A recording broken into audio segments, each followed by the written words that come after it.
Eh bien, bonjour à tous et à toutes. Bienvenue sur Culture Co, l'émission qui donne la parole à ceux qui font la culture d'aujourd'hui.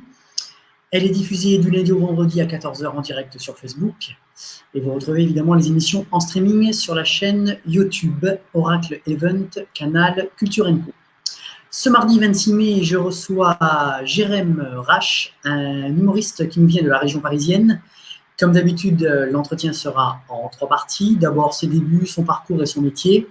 Ensuite, évidemment, le confinement et cette période un peu spéciale pour la culture. Et enfin, évidemment, l'après-Covid et ses projets. Pour ceux qui nous suivent, et vous êtes de plus en plus nombreux, sachez que l'émission Culture Co va évoluer avec l'arrivée de la marionnette Oscar qui viendra poser une question surprise tous les jours à l'invité de Culture Co. Et ce, à partir de demain. Allez, j'accueille sans plus attendre notre invité du jour, Jérém Rache. Et bonjour, comment ça va? Bonjour Jérém, comment vas-tu? Ça va et toi? Ça va très bien, je te remercie. Merci à toi d'avoir accepté d'être présent dans Culture Co. Merci à toi, surtout pour l'invitation. Mais je t'en prie. Je te propose de structurer notre entretien en 3 parties, comme je viens de l'annoncer. On va d'abord parler de ton parcours Ouais. et de ton métier jusqu'à aujourd'hui. Et puis, on parlera évidemment de cette période de confinement et comment tu vis cette période délicate, évidemment, culturellement parlant. Et puis, on parlera de l'après avec plein d'optimisme, j'imagine, et de projets à venir que tu nous expliqueras par la suite. Allez, je te laisse la parole et je te laisse te présenter à titre personnel, s'il te plaît. Bonjour tout le monde, donc, je m'appelle Jérém Rache, j'ai 27 ans et ça fait maintenant depuis 3 ans et demi que je vis de ma passion qui est de faire du one-man show et d'être sur scène. Voilà. D'accord. Tu es en région parisienne actuellement? Ouais, là je suis à Paris. J'ai déménagé sur Paris depuis un peu plus d'un an. Suite à ma rencontre avec Brigitte Blanc, qui est devenue ma manager et ma productrice. Donc, pour les internautes qui ne savent pas, c'est la femme de Gérard Blanc, le chanteur. Et donc, du coup, on s'est rencontrés sur mon premier festival d'Avignon en 2018 et on a décidé de travailler ensemble. Avant Voilà. ça, tu étais où avant d'être à Paris? Alors, avant ça, moi, je suis né à Perpignan. Enfin, je suis né à Paris et j'ai déménagé très rapidement sur Perpignan avec mes parents. Donc, j'ai grandi dans le sud de la France. Et très vite, j'ai découvert le monde du théâtre. Parce que j'étais un gamin un petit peu hyperactif et je pense que ma mère en avait un petit peu marre et n'arrivait pas à me canaliser. Et du coup, on a la chance d'avoir une association de théâtre dans le village d'à côté, là où j'ai grandi, à Saint-Laurent-de-la-Salanque, qui proposait en fait des ateliers de théâtre. Et donc du coup, elle m'a inscrit là-bas. Et je suis tombé amoureux du théâtre. Et j'ai eu une professeure qui était juste géniale et qui nous a transmis sa passion. Tu as commencé à Et quel du âge? coup, je me suis C'était à quel âge que tu as commencé le théâtre? commencé à 8 ans. À 8 ans. Donc, Ah j'ai oui. commencé très, très jeune Mmh. et j'ai découvert très vite l'univers de Larocque, Palmade, Muriel Robin, Elie Kakou, De Vos. Et en fait, c'est tout ça qui m'a dit, en fait, très rapidement, je me suis dit, eh, c'est ça que j'ai envie de faire, en fait. C'est exactement ça que je veux faire plus tard. D'accord. Donc ça a été un petit peu on va dire, une logique pour moi. Ce qui n'a pas été de prime abord validé par mes parents, on va dire, qui eux m'ont dit oui, c'est bien, c'est sympa, c'est mignon, t'es gentil, t'es aimable, mais tu vas quand même passer un bac et tu vas faire des études et on verra après. Et donc, du coup, j'ai écouté, hein, ce qui est logique aussi. Et puis, on est dans un monde quand même où c'est important d'avoir un bagage derrière. Donc, j'ai passé un bac économique et social. Et derrière, j'ai intégré une école d'audiovisuel dans le sud de la France, donc qui s'appelle l'IDEM, qui a été une expérience géniale parce que c'était voilà, quitte à ne pas être devant la caméra ou sur une scène, autant être derrière.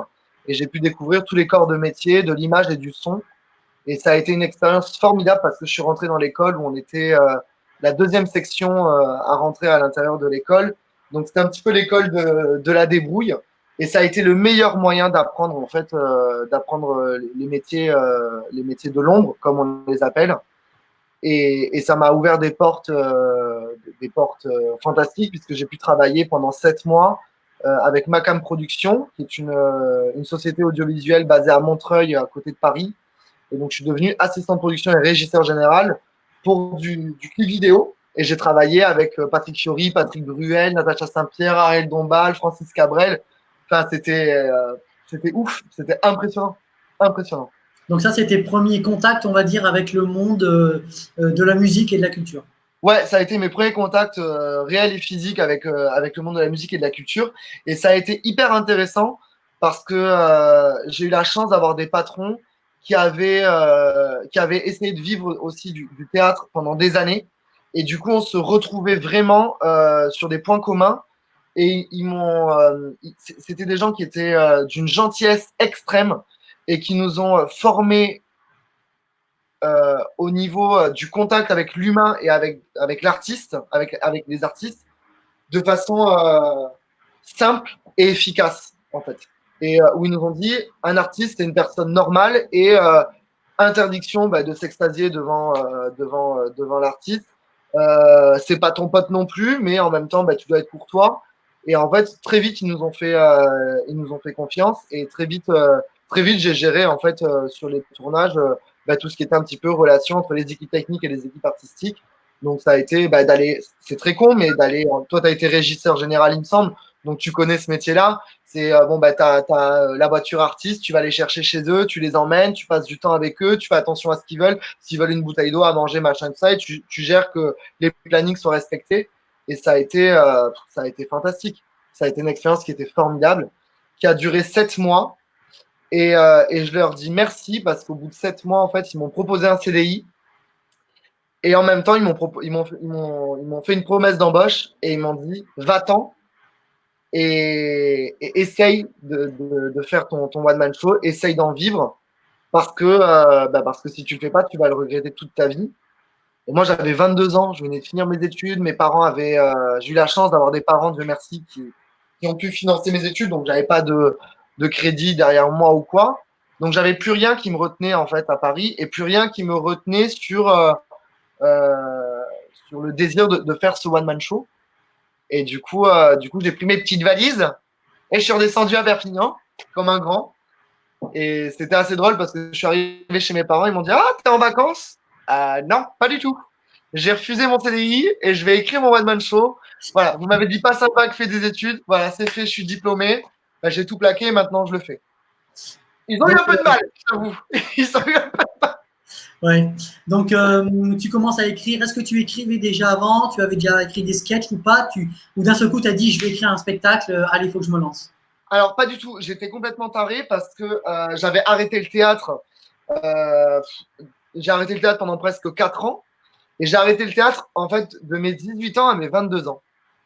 Et c'est très compliqué parce que c'est l'âge où on rentre un petit peu dans la phase où on devient un peu adulte et où du coup le regard des gens a un impact qui est un petit peu différent sur nous. Donc on fait plus attention à nous. Et du coup, on a plus de gêne. Et en fait, quand j'ai repris le théâtre, donc moi j'écrivais pas du tout, et quand j'ai repris le théâtre, j'ai eu un moment où j'ai énormément eu peur parce qu'au début j'étais en souffrance quand j'ai repris le théâtre. J'étais en souffrance sur scène. C'est-à-dire que je montais sur scène et j'avais qu'une envie, c'était de me barrer. Donc, dans ma tête, c'était le bordel parce que j'étais en mode, mais attends, c'est exactement ce que j'ai envie de faire, mais il y a un problème, je suis pas bien. Et donc, je me suis dit, oh là là, qu'est-ce qui se passe? Et en fait, c'est ce qui m'a un petit peu perturbé. C'est là où j'ai marché un petit peu sur des épines, si je peux dire, pendant un an et demi, parce qu'en fait, je me suis rendu compte que pour faire ce métier-là, il fallait être en accord avec soi-même et j'étais pas du tout en accord avec moi-même. Et du C'est coup, je me important, suis dit, ça. comment je vais faire pour pallier à ça? Il y avait des non-dits chez moi. Moi, j'ai grandi avec un papa, tu vois, qui est homophobe et qui était raciste. Et moi, je suis homo, donc je me suis dit, aïe, aïe, ben, c'est des choses que j'ai envie de dire dans mon spectacle. J'ai envie de parler de la famille. Moi, je suis pour la tolérance et c'est que des messages d'amour dans mon spectacle et de bon vivre ensemble. Et je me suis dit, en fait, qu'il faut à un moment donné aussi que je m'assume et que j'assume mes idées afin de pouvoir les écrire dans un spectacle.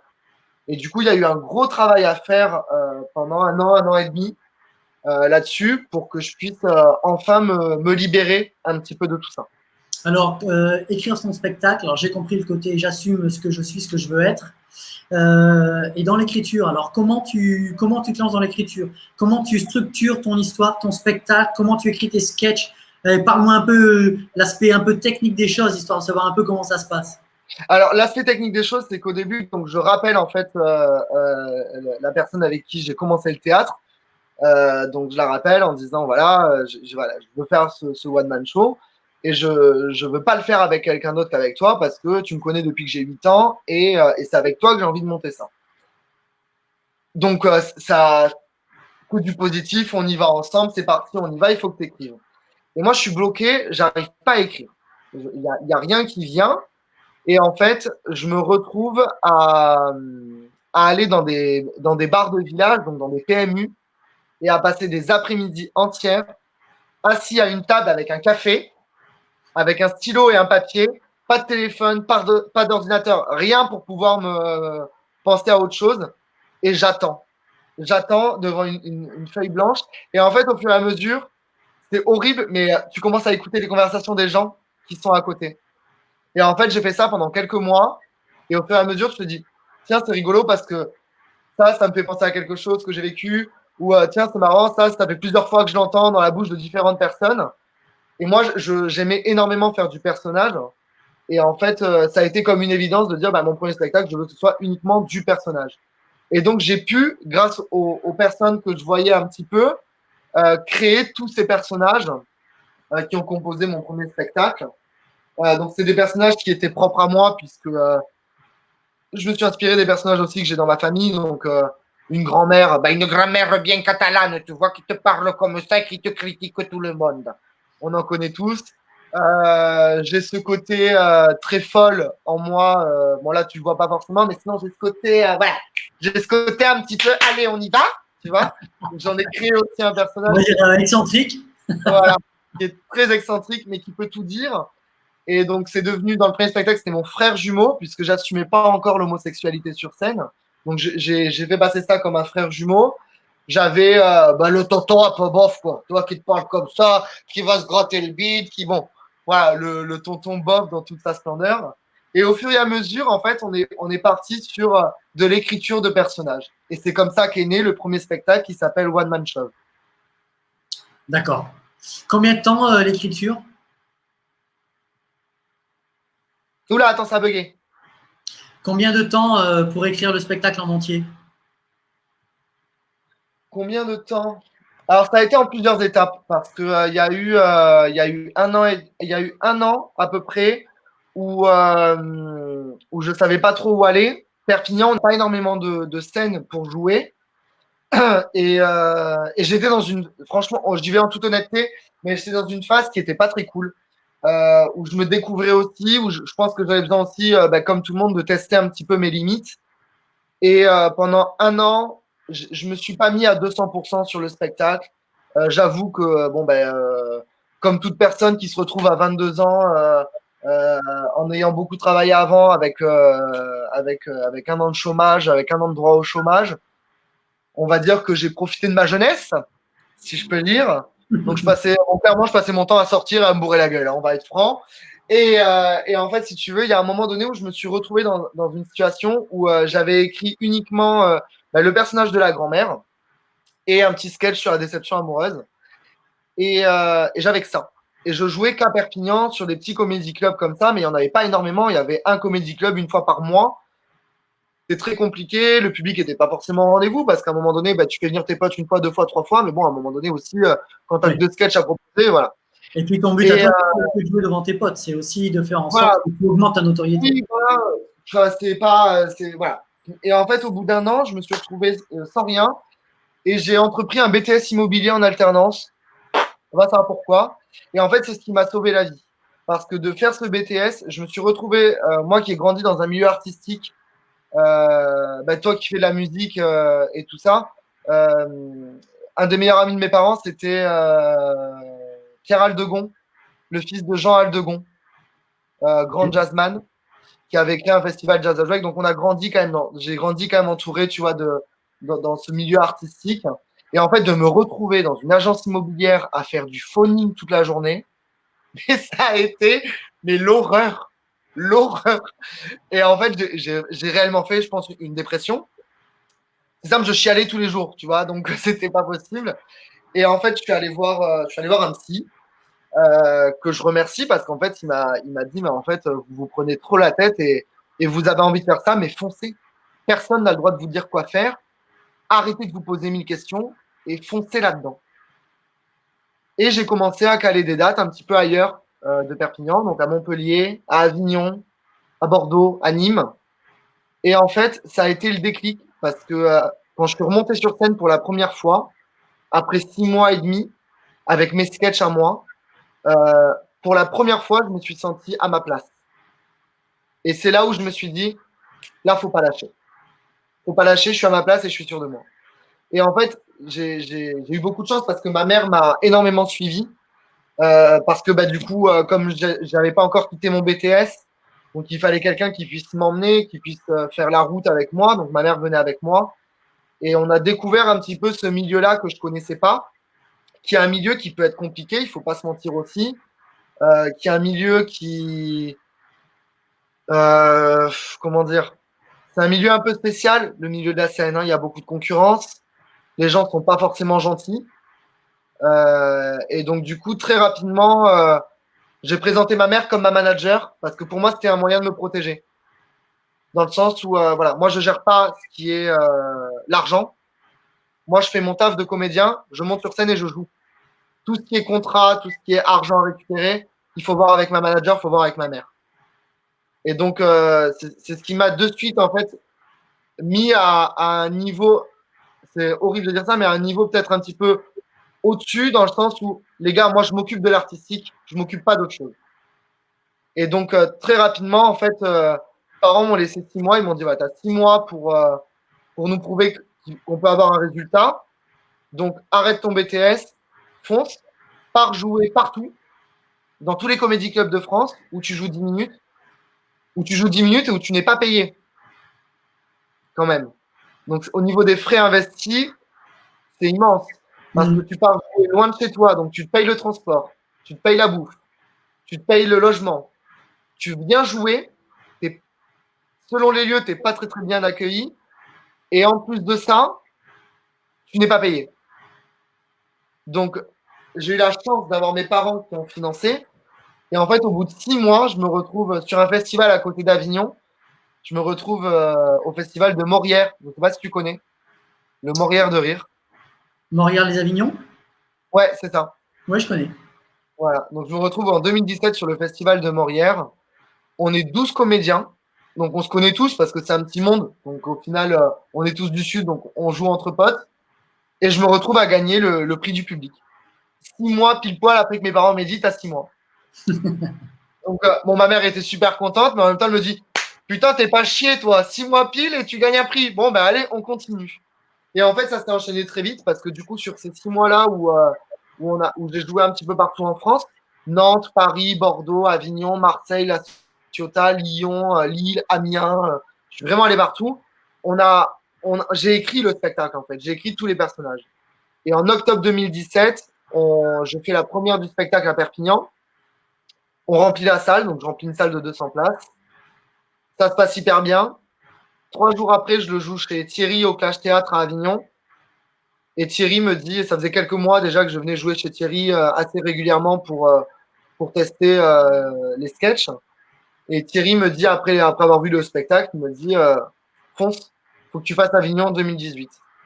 Et du coup, on s'est dit, bon, ben, allez, faisons Avignon.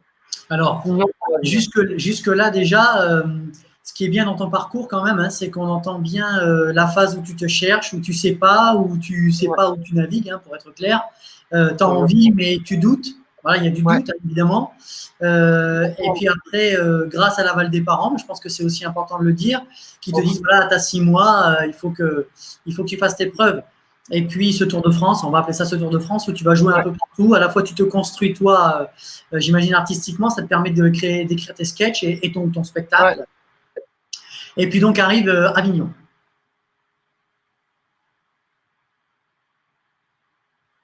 C'est bon. Michael? Oui, je t'entends. Ah bon, je t'avais perdu. Ah bah Donc, non, c'est donc tu bon. arrives et C'est bon, c'est bon. tu vas faire le Festival d'Avignon. C'est ça, je vais faire le Festival d'Avignon. Et en fait, on part sur le Festival d'Avignon sans, comment dire, sans but précis.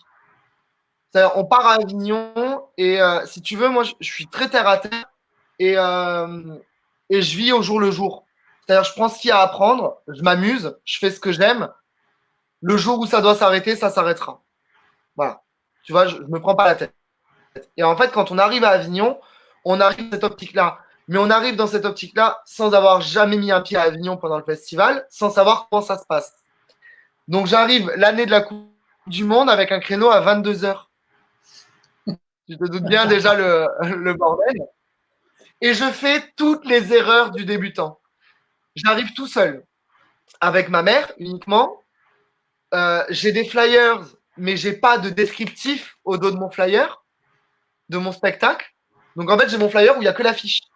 Tu vois, le truc est inutile au complet. Et, euh, et en fait, je fais un super bon début de festival. J'ai eu la chance par des amis de la famille, de trouver des sponsors à l'époque qui me financent une bonne partie de mon premier festival d'Avignon et à qui je dis merci parce que sans eux, j'aurais jamais pu le faire. Et du coup, c'est des sponsors qui sont à Avignon et dans les alentours d'Avignon. Et du coup, on leur fait une séance privée avant le festival. Et c'est des gens qui adorent le spectacle et qui d'ailleurs me ramener des gens. Donc ça, pour moi, ça a été dingue. Et du coup, c'est ce qui me permet de faire les 3 premiers jours d'Avignon, un super bon début de festival. Je suis en relâche le lundi. Donc le lundi, je ne joue pas. Le mardi, demi-finale de Coupe du Monde, on gagne la Coupe du Monde.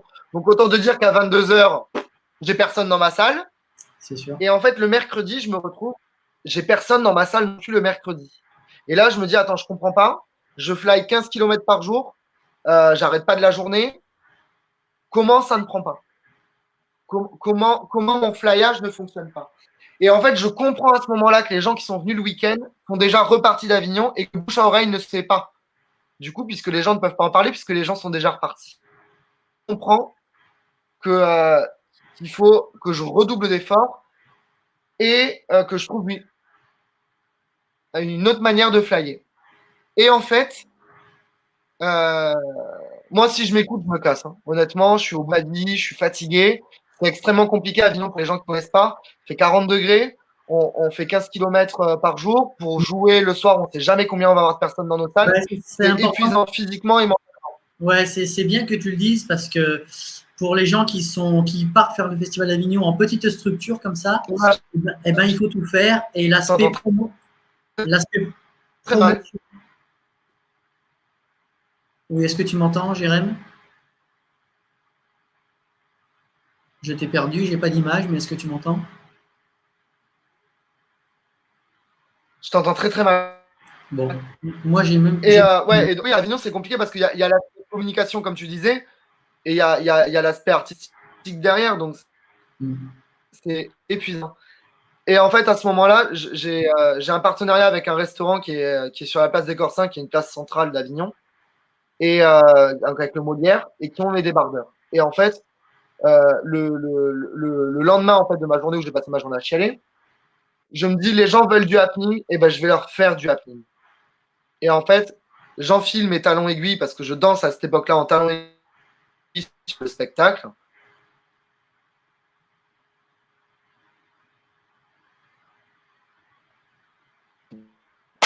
Attends, on va faire un truc. Regarde. Hop, hop. C'est du live. Attends, je suis en train de bouger d'endroit, ça sera mieux.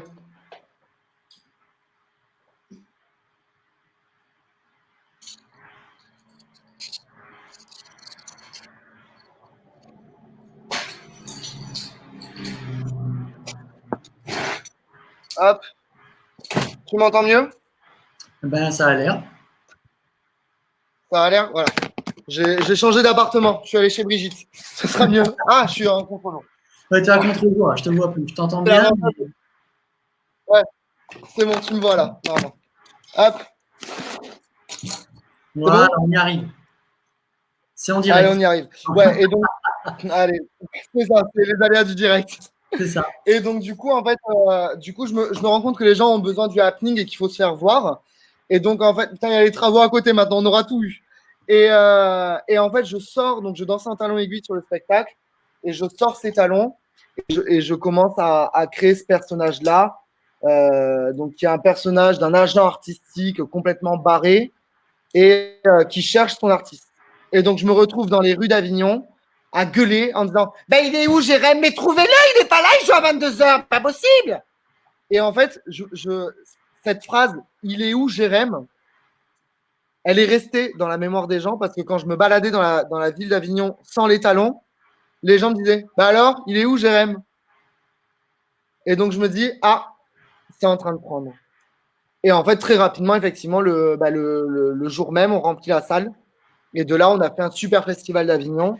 Et j'ai eu la chance, pendant ce festival d'Avignon, de rencontrer Brigitte Blanc, en fait, qui est devenue ma manager et ma productrice. D'accord. Donc là, tu rencontres, alors on va en parler évidemment après longuement, mais jusque-là, à part le fait d'avoir un peu, on va dire, travaillé, d'être accompagné par ta mère, est-ce que l'idée de travailler avec quelqu'un, c'est quelque chose que tu voulais? Tu pensais que c'était quand même un besoin, une envie, un luxe, ou tu aurais voulu tout faire tout seul et dire non, c'est ma carrière, c'est mon projet, je gère tout seul et je ferai ça seul? Alors, en fait, si tu veux, le fait d'avoir travaillé dans le milieu de la musique juste avant, je m'étais rendu compte que c'était impossible de tout gérer. C'est impossible.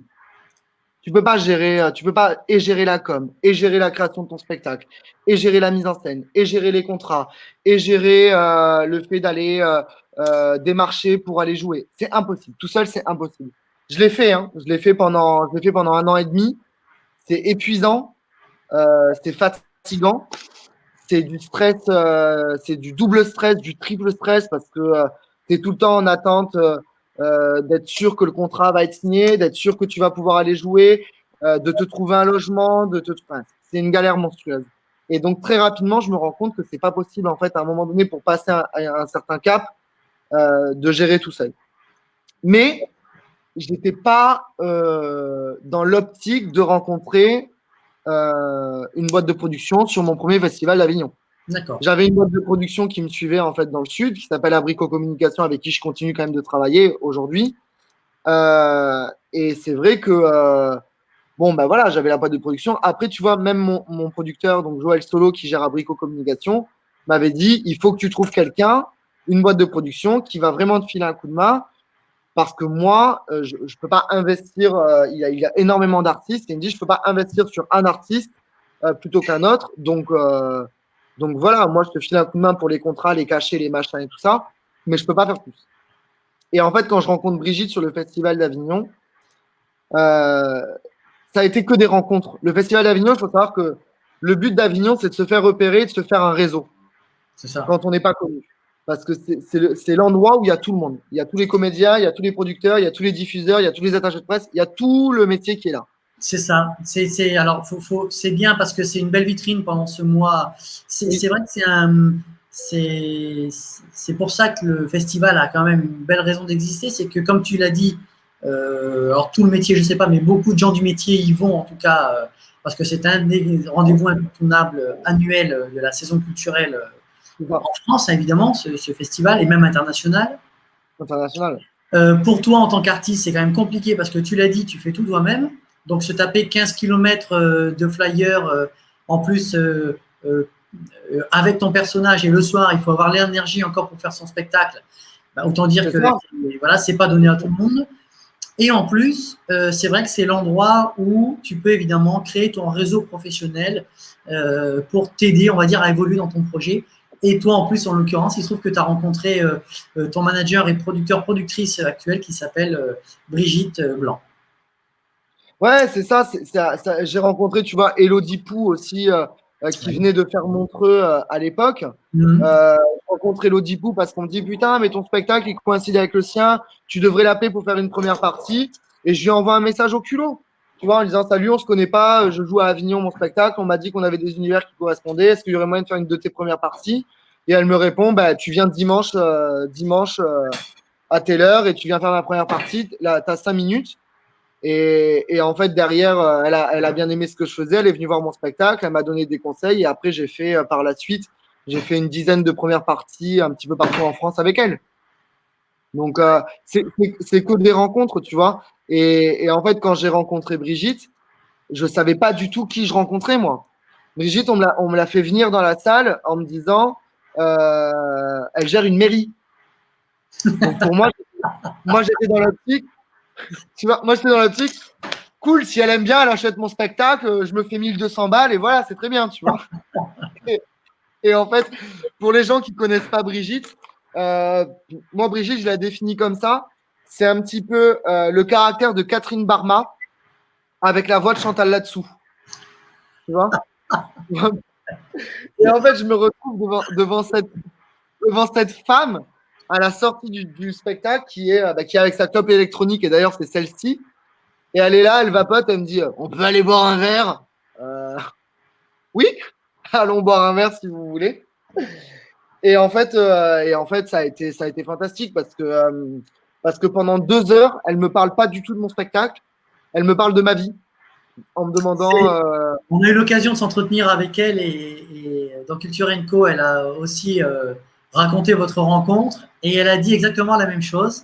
Votre première rencontre, pendant 2 heures, vous n'avez parlé de tout, on va dire en tout cas pas du spectacle. Mais on n'a absolument pas parlé du spectacle. Et en fait, j'étais totalement déstabilisé parce que je ne savais pas du tout à qui je parlais. Parce que moi, elle se présente juste en me disant bonjour Brigitte. Donc, bonjour Brigitte, mais voilà.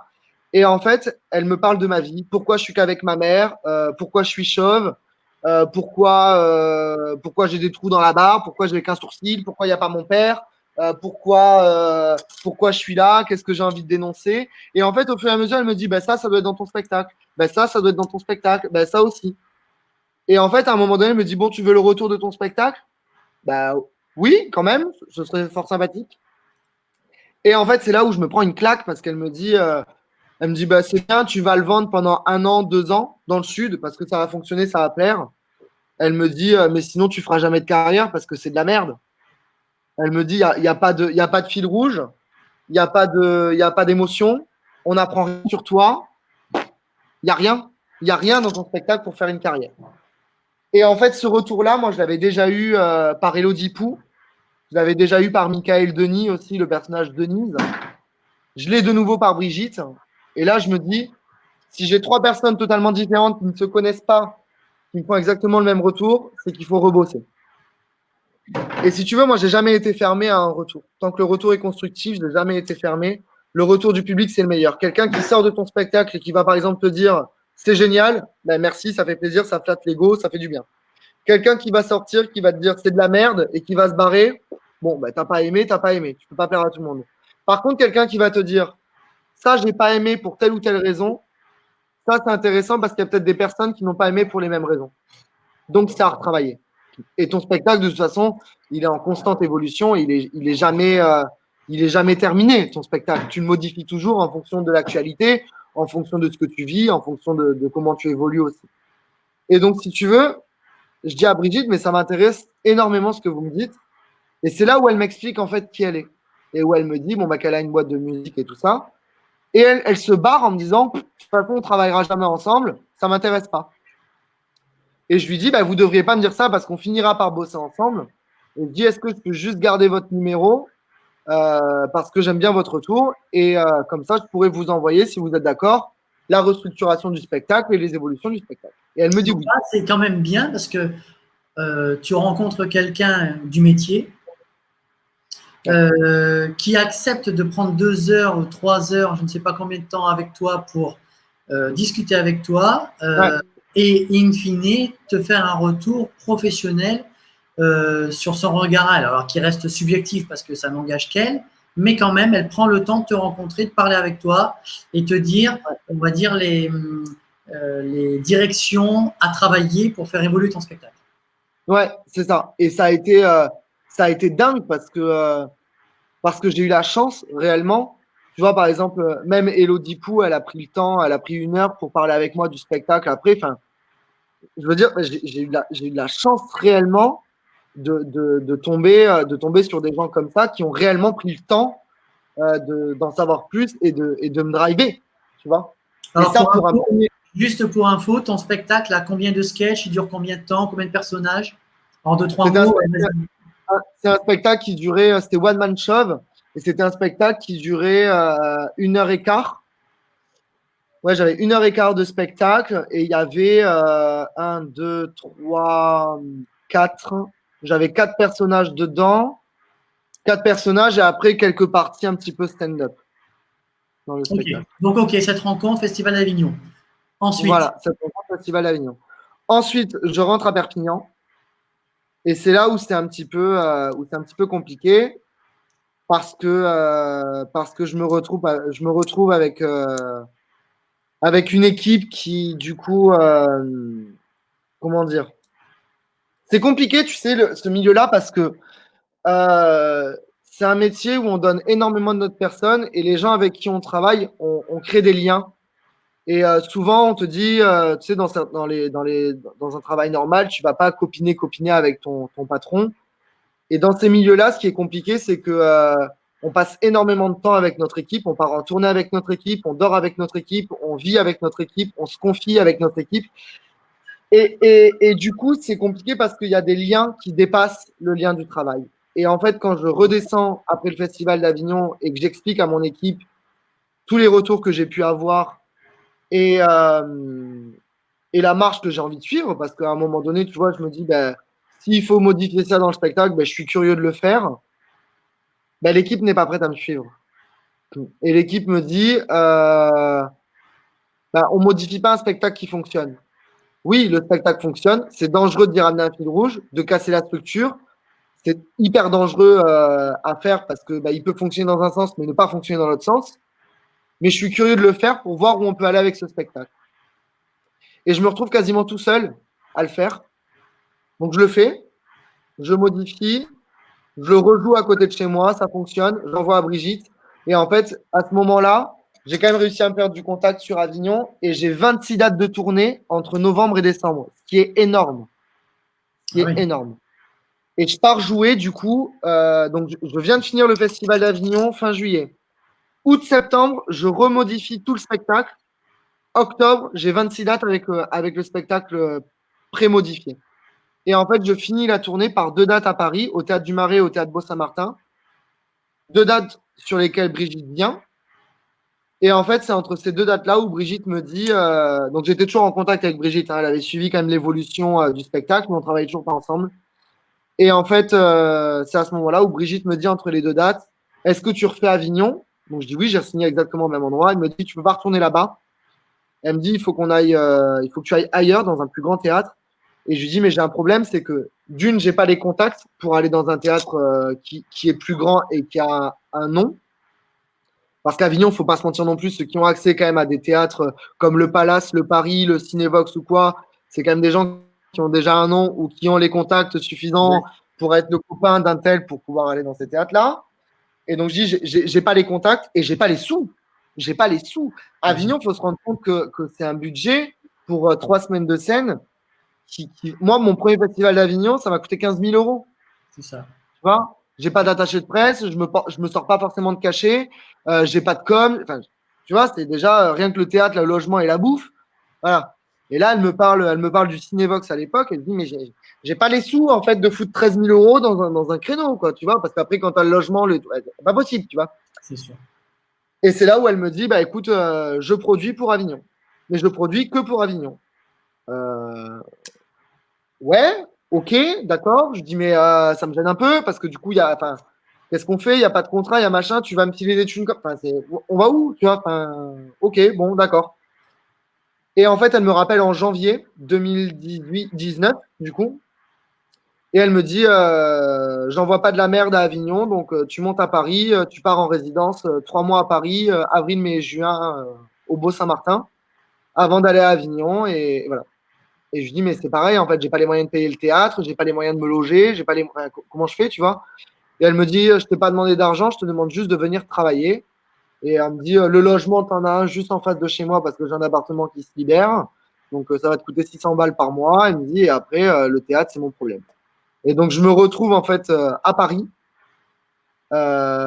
Et en fait, je me retrouve à Paris dans un truc que jamais j'aurais imaginé. Je me retrouve programmé 3 mois à Paris avec le Festival d'Avignon qui arrive au Cinévox, donc qui est quand même le troisième meilleur théâtre d'Avignon pour du one man, avec 2 attachés de presse qui travaillent pour moi. Et en fait, je me retrouve dans un truc où je ne gère plus rien à part mon spectacle. Moi qui gérais tout jusque-là tout seul. Et du coup, c'est déstabilisant parce que bah, tu as ton téléphone qui sonne H24 parce que les attachés de presse ont fait un boulot formidable et on a eu une com de taré sur le spectacle, sur le second spectacle, du coup, qu'on a retravaillé avec Brigitte et qui s'appelle Sacrée Famille. Voilà. Qui était différent, qui était toujours avec du personnage, mais dans lequel on a ramené un fil rouge. Avec les personnages déjà existants, mais qu'on a aussi réécrits, avec des moments où je parlais de moi, avec plein de choses comme ça. Ah, voilà, là, voilà, sur l'affiche que vous voyez, voilà, il y a moi, il y a donc les personnages derrière qui sont là. Donc là, tu as enrichi ton spectacle, plus de personnages, j'imagine, donc ouais. plus émotionnel. Ouais. Plus de personnages, des moments d'émotion, des messages personnels aussi, tout en gardant quand même la structure, tout en essayant de garder un minimum quand même la cohérence avec l'ancien spectacle, puisqu'on n'avait pas le temps de réécrire un spectacle en entier. Et du coup, on part sur une modification et un remastering, on va dire, du premier spectacle. Et donc, Sacrée Famille voit le jour pour la première fois à Paris en avril 2019, du coup. Et s'ensuit, du coup, 3 mois à Paris avec une résidence qui a été fabuleuse parce qu'on a rempli sur 10 semaines de programmation, on a été 5 semaines complets. Et derrière, on a fait un super bon festival d'Avignon. Donc, ça a été magique. Comme première expérience avec Brigitte, ça a été magique.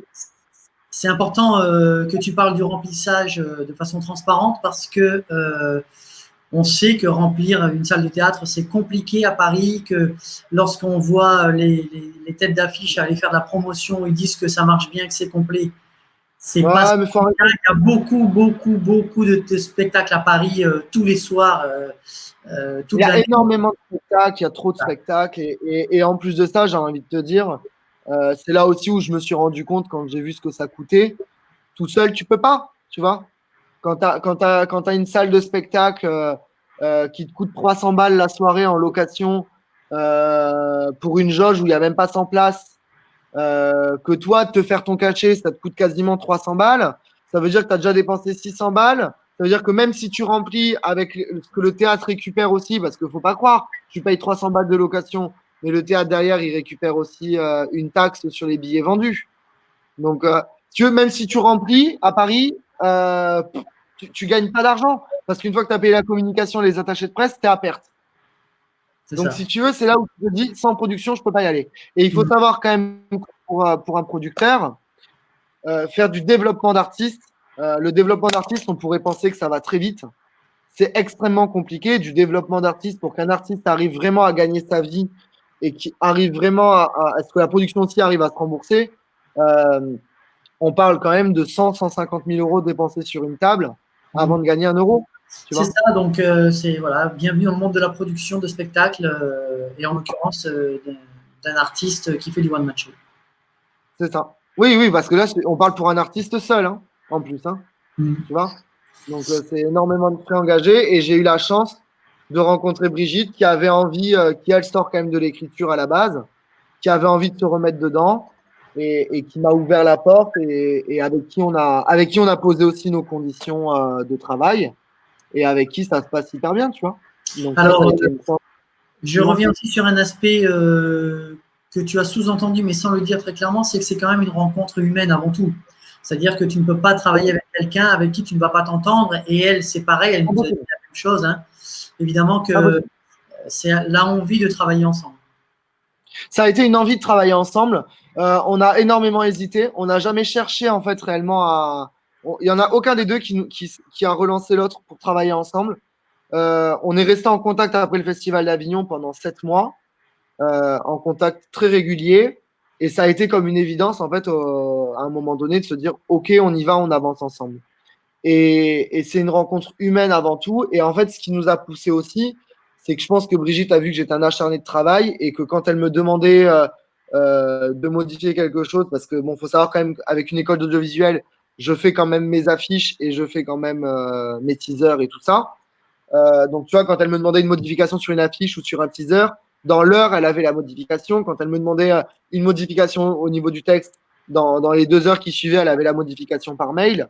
Et donc, si tu veux, ça a été, voilà, on est deux acharnés de boulot et voilà. Il faut se rendre compte quand même que faire des métiers comme ça, on met énormément nos vies entre parenthèses.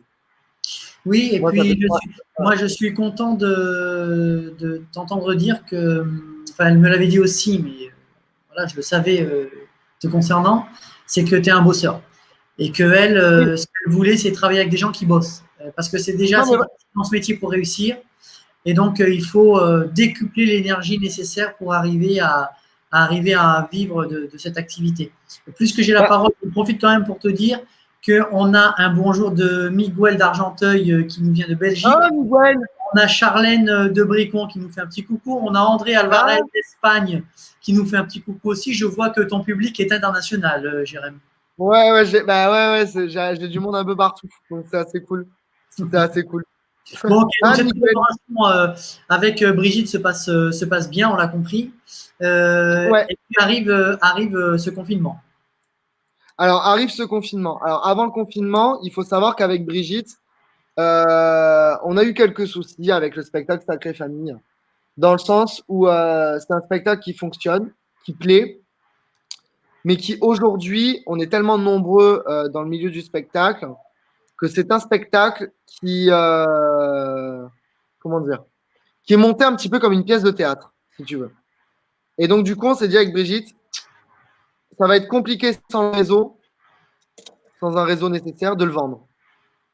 Et Brigitte, elle m'avait tellement poussé loin dans mes retranchements personnels et dans les messages à faire passer que j'avais envie d'aller beaucoup plus loin. Et du coup, pendant le Festival d'Avignon l'an dernier, je lui dis écoute, j'ai envie d'aller plus loin, j'ai envie carrément de changer de spectacle et d'écrire autre chose de complètement différent.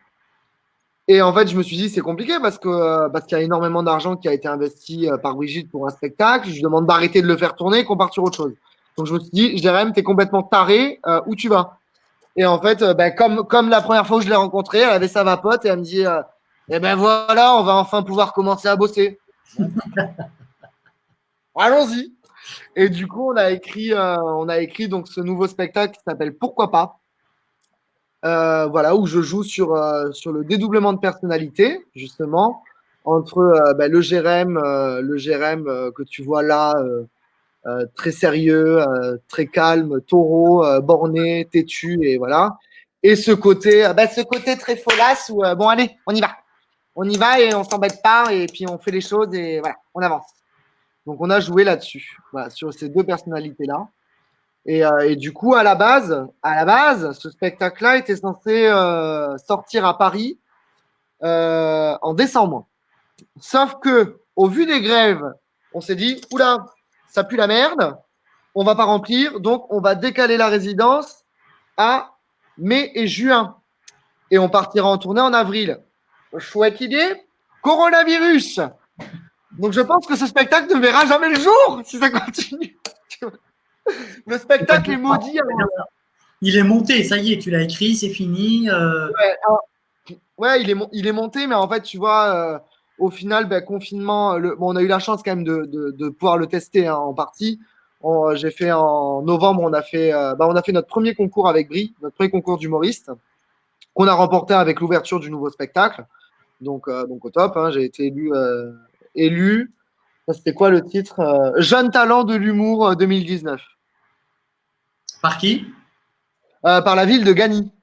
Voilà. D'accord. Donc un gros festival à Gagny, donc très très cool. Et après on a pu jouer, on a joué une demi-heure en tout de ce spectacle-là, juste avant le confinement, et on devait partir en tournée de rodage en avril, un peu partout en France, et après arriver à Paris à l'Alhambra mai-juin et faire le festival d'Avignon. Tu te doutes bien que tout ça, ce n'est pas possible. Donc du coup, on a profité de ce confinement pour faire des vidéos sur Internet où on a un petit peu annoncé la couleur de ce spectacle-là, justement, avec les deux personnages, les deux univers de chacun. Et du coup, on a sorti 5 ou 6 vidéos par rapport à ça. Et Brigitte et moi, on est des gens où on s'arrête pas. Il y a rien qui nous arrête. Donc, du coup, en fait, le spectacle qui était déjà écrit, bah, on l'a vraiment repris mot par mot et on est en train de le retravailler parce que bah, actualité oblige, on peut pas ne pas parler du coronavirus. Tu vois, c'est con, mais voilà. Donc, on est en train de réécrire le spectacle. Il y a des choses aussi à tête reposée qu'on a envie de réécrire. Donc, du coup, on est en train de le rebosser à 200%. Donc là, il y Et a un les premiers travail de coécriture. Hein. Alors, ouais, en fait, si tu veux, ouais, Brigitte est devenue du coup co-auteur de ce spectacle-là. C'est vraiment un spectacle qu'on a eu envie de faire ensemble. Faut savoir que Brigitte, elle est script director à la base. Donc, son boulot, c'est justement, avec un scénar, de remoduler et de remodeler le spectacle pour que ça fonctionne. Et donc, si tu veux, elle peut travailler uniquement une fois qu'elle a les textes. Et donc, du coup, moi, j'écris les premiers jets. Et après, on retravaille ensemble au niveau de la structure et au niveau des tournures de phrases. C'est un spectacle qui est vraiment au cordeau et qui est vraiment. C'est un travail de funambule. C'est-à-dire que sur ce spectacle-là, comparé à l'ancien, c'est vraiment. Voilà, je suis sur un fil et au moindre pas de travers, tout se pète la gueule. Donc il y a vraiment un travail vraiment déjà de comédien. Et après, il y a un travail de fond qui est fait sur ce spectacle-là vraiment aux petits oignons. Donc c'est super intéressant à faire. Et on s'est régalé à le faire. Maintenant, il nous tarde de pouvoir le jouer. Ouais, On devrait recommencer. Putain, j'ai un scoop du coup, vu que je vois quand même qu'il y a des gens là sur le live. J'ai un scoop pour les gens de Perpignan. Comme promis, on fera la première du spectacle à Perpignan et notamment à Toreil, donc dans le village où j'ai grandi, normalement fin octobre. Et ben voilà. Voilà, avant d'arriver à Paris. Donc c'est plutôt cool. Il nous reste 5 minutes pour cet entretien. Il me reste une petite question avant de t'en poser 10 petites questions flash. J'en ai quand même une qui concerne ta communication. Bon, j'ai bien compris que tu es bien entouré. Brigitte gère ta carrière de maître et toi, évidemment, ça te permet d'évoluer avec ton projet artistique. Mais concernant ta communication, alors j'ai bien compris des attachés de presse quand nécessaire. Par contre, toi et ta communication, est-ce que tu es présent beaucoup sur les réseaux sociaux? Est-ce que tu communiques? Est-ce que tu cherches à développer ta notoriété? Je parle bien de professionnel ou est-ce que tu délègues vraiment ça à Brigitte Blanc, qui est ton manager et ta productrice? Alors, on a énormément discuté justement avec Brigitte pendant le confinement. Il faut savoir que on a plusieurs projets qui arrivent en même temps. Malheureusement, je peux pas t'en parler parce que on est en train de signer les contrats. On est en train de signer les contrats à droite et à gauche, donc du coup, c'est un peu compliqué. Mais on a deux projets en fait en parallèle du spectacle qui arrivent. Et c'est vrai qu'on peut pas du tout en parler. Par contre, si tout va bien et on croise les doigts, on touche du bois, normalement, tout arrivera fin octobre. Tout va arriver en même temps. Donc, c'est assez rigolo. Et après, pour ma communication propre, effectivement, j'ai la chance d'avoir des attachés de presse, d'ailleurs, que j'embrasse, parce que c'est des gens qui sont hyper importants et on le dit pas assez. Et c'est vrai que moi, j'ai l'habitude de parler, quand je parle du spectacle, je dis tout le temps on. Et les gens me disent, mais vous êtes tout seul sur scène. Ouais, je suis tout seul sur scène, mais je travaille pas tout seul. J'ai une équipe derrière moi. J'ai deux attachés de presse, j'ai une manager, j'ai un producteur, j'ai des vidéastes. Je suis pas tout seul. Derrière moi, je suis pas tout seul. Et ça, c'est important. Ton équipe, s'il n'y a pas mon équipe, je suis pas là. Tu vois. Donc ça, heureusement. Et là, on est justement en train, avec des potes, et on en a parlé aussi avec Brigitte, on s'est mis d'accord. On va effectivement faire pas mal de contenu, du coup, notamment sur Instagram, ouais, pour essayer de gagner un petit peu plus de réseau et des vidéos qui sont un petit peu en rapport avec le spectacle, mais pas des masses non plus. Et on va se montrer, ouais. Après, moi, c'est vrai que bon, les vidéos sur Internet, je t'avoue que je découvre, hein, c'était pas mon domaine jusque-là. Hein. D'accord. Bon, ok. Allez, pour finir cet entretien, Jérém, je te propose de répondre sans réfléchir Allez, vas-y. À 10 petites questions qui clôtureront notre entretien et je vais commencer avec thé ou café? Café. Du soir ou du matin? Du soir, on vit la nuit, nous, dans nos milieux. C'est vrai. Les Beatles ou les Rolling Stones? Ah, les deux? Mon capitaine, ok. Tiens, en parlant de capitaine, la petite maison dans la prairie ou la croisière s'amuse? Alors, la petite maison dans la prairie, c'est mon côté fleur bleue, je crois. Ok. Question numéro 5. Série ou film? Série. Ok. 6. Johnny Hallyday ou Miley Cyrus? Jérém te tirait Johnny Hallyday et aimons-moi te dirait Miley Cyrus. Ouais, ok. Beurre ou margarine? Du beurre. Non, ok. Mer ou piscine? Ah, putain, compliqué. Une piscine à la mer. Ok. Brad Pitt ou Delon? Brad Pitt. Ok. Mais pas forcément pour ses films. Culture Co ou Vivement Dimanche? Culture Co. Allez, je vais te croire. Mais Allez, merci à toi, Jérém. attends, si tu veux vivement dimanche maintenant, de toute façon, je n'y passerai jamais, hein, j'ai envie de te dire. C'est vrai. Non, moi, tu sais, moi, je suis pour les petits médias parce que c'est ce qui nous permet, à nous, qui n'avons pas énormément de visibilité pour l'instant, de se faire voir. Et je trouve ça dommage d'ailleurs que des émissions comme On ne demande qu'à en rire ou Vivement Dimanche ou TPMP, tout ça, ne prennent pas des jeunes qui sont en train de débuter et qui sont dans des petites salles. Parce que Mm, c'est justement eux aussi qui ont besoin de réseau. Et ça, c'est dommage, je trouve. c'est vrai. Parce qu'on on emmène sur des gros médias des gens qui sont déjà en place et qui remplissent des grandes salles. Et il y a énormément de talent en France. Et je rêve d'une émission comme à l'époque avec On ne demande qu'à en rire, où on laisse la chance aux débutants. Parce qu'on ne demande qu'à en rire a été quand même, et Ruquier et Catherine Barma ont été très forts là-dessus.